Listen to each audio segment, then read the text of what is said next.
ఓం మహాగణాధిపతయే నమః. ఓం గురుభ్యో నమః. ఓం శ్రీమాత్రే నమః.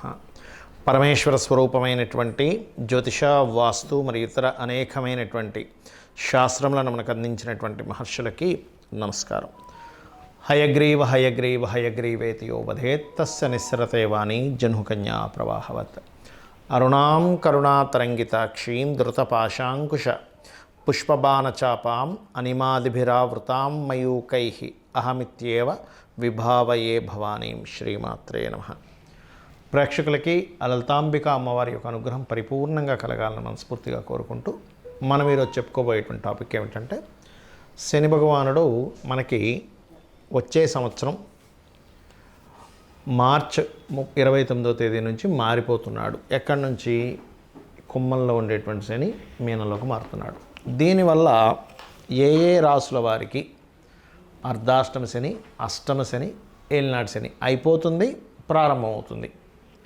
ఇది ఒక విషయం మీకు ఈ వీడియో ద్వారా నేను మీకు ఇచ్చే అవేర్నెస్ ఏంటంటే, అనవసరమైనటువంటి భయాలు, ఏలినాటి శని నడుస్తుంది, అర్ధాష్టమ శని నడుస్తుంది, అష్టమ శని నడుస్తుంది అనేటువంటి భయాలు పోగొట్టుకోవడం ఎలాగా?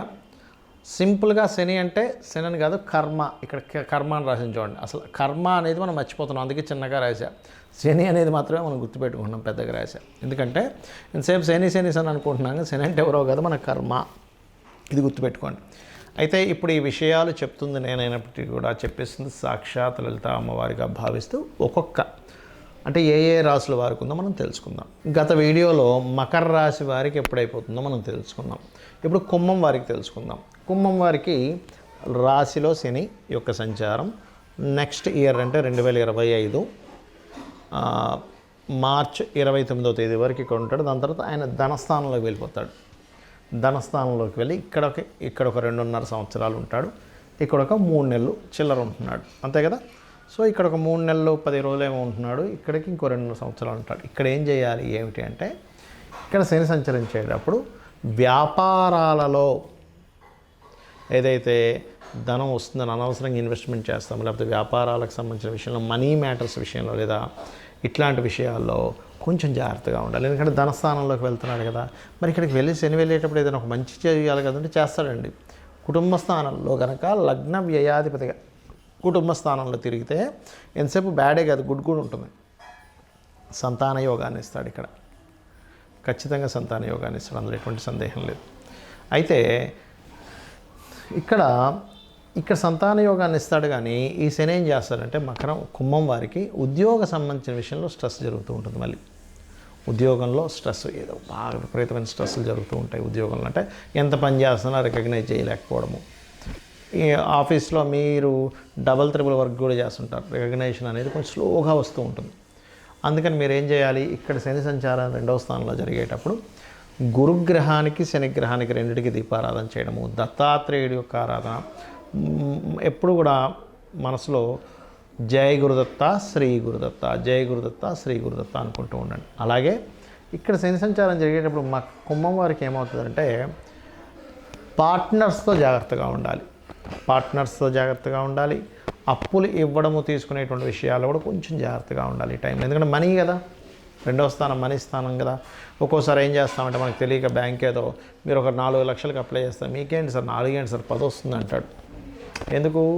ఇప్పించే వ్యక్తికి 4 రూపాయలు ఎక్కువ ఇప్పిస్తే దాని మీద కమిషన్స్ వస్తాయి కాబట్టి. లేదు ఒక ఇల్లు కొనుక్కుందాం 40 లక్షలు అప్పు కొని వెళ్తే 40 లక్షలు ఏంటి సార్ మీకు 80 వస్తుంది అంటాడు. మనం గబగబా తీసేసుకుంటాం, సర్లే ఏముందిలే లోపల ఫర్నిచర్ ఏం చేసుకుందాం, ఇంకా అద్భుతంగా కట్టుకుందాం. కానీ అది రీపే చేసేటప్పుడు అసలైన సినిమా కనబడుతుంది మనకి. కాబట్టి ఈ విషయంలో జాగ్రత్తగా ఉండండి. నువ్వుల ఉండలు ఉంటాయి, స్త్రీలకు పంచకుండా. ఎందుకంటే స్త్రీకి ఎందుకు వద్దంటున్నానంటే, వాళ్ళు ఏదైనా ప్రెగ్నెన్సీతో ఉన్నారనుకోండి, అది ఫెయిల్ అవుతుంది. నువ్వుల ఉండల్ని తయారు చేసి చక్కగా ఈశ్వరుడు దగ్గర పెట్టి వాటిని పంచిపెట్టండి. పిల్లలకు కావచ్చు, ఎవరికైనా పంచిపెట్టండి, తప్పేం లేదు. లేదా ప్రసాదంగా తయారు చేసి, నువ్వుల పప్పుతో తయారు చేసిన ప్రసాదంగా తయారు చేసి పిల్లలకి యువకులకి పంచిపెట్టండి, దాని దోషం తగ్గుతుంది. అదేవిధంగా గోవులకి బెల్లం తినిపించండి. అంటే అన్నీ తినిపించే సంబంధించినవి చేయండి, పరిహారాలన్నీ కూడా. అలాగే మరొక విషయం ఏంటంటే, ఇక్కడ ఇది వాక్ స్థానము మరియు ఫుడ్ స్థానం కూడా అవుద్ది. కాబట్టి మీరు ఎట్టి పరిస్థితుల్లో కూడా ఫుడ్ అనేటువంటిది నాన్ వెజిటేరియన్ అనేటువంటిది అసలు ఎవరూ తినకూడదు. ఈ రెండవ స్థానంలో కుంభం వారికి రెండవ స్థానంలో శని సంచారం జరిగేటప్పుడు అసలు నాన్ వెజిటేరియన్ సండేస్ మానేసేయండి. మామూలు రోజుల్లో తినండి, తప్పేం లేదు. బుధవారం తినొచ్చు, మీ వర్ణంలో మీ దాంట్లో తినొచ్చు అన్నప్పుడు తినొచ్చు, దానికి ఏం తప్పలేదు. కేవలం పురోహితులు ఒక మంత్ర సంబంధించినవి చేస్తుంటారు కదా, వాళ్ళకి అనవసరంగా నాలిక తిరగదు కాబట్టి అపస్వరం ఏర్పడుతుంది కాబట్టి వారికి వద్దని చెప్పారు. అది మీరు అర్థం చేసుకోండి. Right, okay. ఇక్కడ రెండవ స్థానం కాబట్టి వీలైనంత మట్టుకు మీరు ఏం చేస్తారంటే నోటితో ఎప్పుడు ఏదైనా ఒక గురు జపం కానీ శ్రీమాత్రే నమః అనే మంత్రం కానీ ఎప్పుడు నోట్లో మీకు తిరుగుతూ ఉండాలి. శ్రీమాత్రే నమః, శ్రీమాత్రే నమః, జై గురుదత్త, శ్రీ గురుదత్త. ఖచ్చితంగా మీకు దోషం అనేటువంటిది పోతుంది. మీకు ఒక ముఖ్యమైనటువంటి విషయం తెలియాలి ఏంటంటే శని కర్మ అని ఎందుకు రాశాము. శని ఒకటే కర్మని కాదు, ప్రతి గ్రహము కూడా మన కర్మ సంబంధంగానే మనం జన్మించినప్పుడు ఆ పొజిషన్లోకి వెళ్తుంది. ఇప్పుడు పూర్వజన్మల్లో మన యొక్క అధికారాన్ని దుర్వినియోగం చేసుకున్నాం అనుకోండి, రవి పాడైపోతాడు జాతకంలో. ఇంకొకరి మనసులు బాధ పెట్టాము, చంద్రుడు పాడవుతాడు. గైడ్ చేయాల్సింది మిస్గైడ్ చేశాము, జూపిటర్ పుడతాడు ఆ జాతకుడు.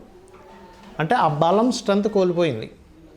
అంటే అలాగా ఒక ఎగ్జామ్లో కూర్చున్నాము, రాయాల్సినటువంటి ఎగ్జామ్ ఏదైతే ఉందో కరెక్ట్గా రాయకుండా తప్పులుగా రాస్తే ఏమవుతుంది, ఆ మార్కులు ఎలా తగ్గుతాయో ఆ యొక్క స్టూడెంట్కి సేమ్ యాజ్ ఇట్ ఈజ్.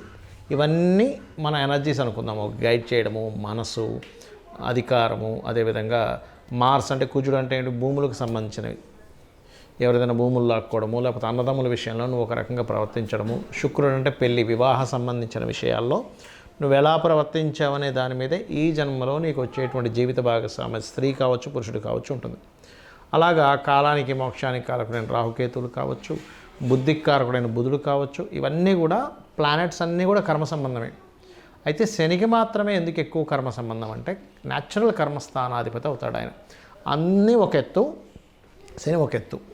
ఆయన ఏంటంటే సర్కిల్లో తిరిగేటప్పుడు ఆయన ఒక్కొక్క రాశిలోకి ఎంటర్ అవుతున్నప్పుడు మీ లగ్నం నుంచి కానీ మీ చంద్రుడి నుంచి కానీ ఇప్పుడు వీళ్ళకి ఏ కర్మని ఇవ్వాలి, లక్షలు కోట్లు కలిసి వచ్చే కర్మని ఇస్తాడు. బాగా అసలు అప్పులు పాలైపోయేటువంటి కర్మను కూడా ఆయన ఇస్తాడు. అది ఎలా అంటే ఒక పోస్ట్ మ్యాను మనకి మనీ ఆర్డర్ ఆయన ఇస్తాడు, ఒక టెలిగ్రామ్ ఆయన ఇస్తాడు. ఎవరు చచ్చిపోయాడు అనేటువంటి టెలిగ్రామ్ ఆయన ఇస్తాడు, మనీ ఆర్డర్ ఆయన ఇస్తున్నాడు కదా. అదేవిధంగా మనకి శాటర్న్ యొక్క ప్రభావం అనేటువంటిది ఏంటంటే మీకు ఏ రాసుల్లో తిరుగుతున్నప్పుడు ఒక లగ్నంలో జన్మించినప్పుడు కాలం నుంచి మీరేం పొందబోతున్నారు మీ ప్రమేయం లేకుండా. అంటే ఎలా అంటే ఇప్పుడు చూడండి, మన ప్రమేయంతో కొన్ని ఉంటాయి, నేను ఇది చేస్తాను, ఇది చదువుకుంటాను, ఇందులో సక్సెస్ అవుతానని కదా. అలా కాకుండా కొన్ని మన ప్రమేయం ఉండదు. వర్షం పడుతుంది, మన ప్రమేయం ఉండదు. వెళ్ళాం, వర్షం పడింది, తడిచిపోయాం. బాగా ఎండలు ఉన్నాయి, మన ప్రమేయం ఉండదు. కానీ వర్షం పడుతున్నప్పుడు మీరేం చేయగలరంటే గొడుగు వేసుకోగలరు. బాగా ఎండ ఉంది, మీరేం చేయగలరంటే ఏసీ రూమ్లో కూర్చోగలరు. అంటే ఈ ఏసీ రూమ్లో కూర్చోవడం కానివ్వండి, వర్షం పడుతుంటే గొడుగు వేసుకోవడం కానివ్వండి, లేకపోతే బాగా చలేస్తుంటే స్వెటర్ వేసుకోవడం అనేటువంటిది మీ పరిధిలో ఎలా ఉందో ఒక నామస్మరణ అంటే లలితా అమ్మవారి యొక్క స్తోత్రాల్లో ఓం అనాకలిత సాదృశ్య చుబుక శ్రీ విరాజితాయై నమః అనేటువంటి నామస్మరణ 100% మిమ్మల్ని ఈ కర్మ నుంచి కొంత బయటపడేస్తుంది. అయితే ఈ కర్మ నుంచి బయటపడాలంటే ఫస్ట్ మీరు ఏదో మంత్రం చేసేసుకొని అది చేసుకొని ఇది చేసుకుని అయిపోతుందంటే కాదు. ఎలా అంటే మీకు పశ్చాత్తాపం అనేటువంటిది రావాలి. ప్రమోషన్స్ రావట్లేదు అనగానే ఫస్ట్ మీరు అర్థం చేసుకోవాల్సింది, ఓహో నేనేదో పూర్వజన్మల్లో ప్రమోషన్ వచ్చేవాడిని వెనక్కి లాగా చాడీలు చెప్పాను.